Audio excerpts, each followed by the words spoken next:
want to talk about the difference between a fat ass and big glutes. And I just want to say this right here. I love both. This is not a fat ass slander TikTok right now. This is not what I'm doing. And what made me want to talk about this is I was having a conversation with one of my clients. Actually, I had this conversation with a few of my clients. So some girlies come to me well endowed in the glute area. They already got juicy booties, which we love.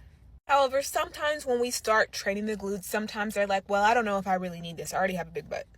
However, there can be a difference between having like a fat ass and large developed sculpted glutes. As women, when compared to men, tend to hold more fat around our glute. So we tend to carry more fat in our hip and glute area. Men typically do not to say that they never can. But by and large, for the most part, overall, that's why you tend to see women with bigger booties when compared to men.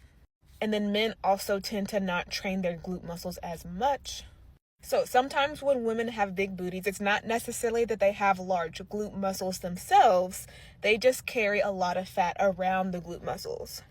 Again, absolutely nothing wrong with that. It's just the truth. And then sometimes there are situations where they will have both. They will have large glute muscles, and then also they distribute fat around those glute muscles. So sometimes, yes, you can have both. Then there's situations where just genetically you don't tend to carry much fat around your glutes, and then you really do have to depend on growing those glute muscles in the gym to make your booty bigger.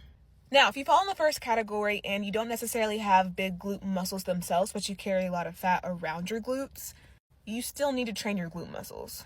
I know you may feel like it looks good enough, but number one, if we just want to focus on aesthetics, you can make it look even better. You can just elevate the already amazing booty you already have. You can make it more sculpted. You can lift it. And more importantly, number two, you just need to train your glute muscles because you need strong glute muscles.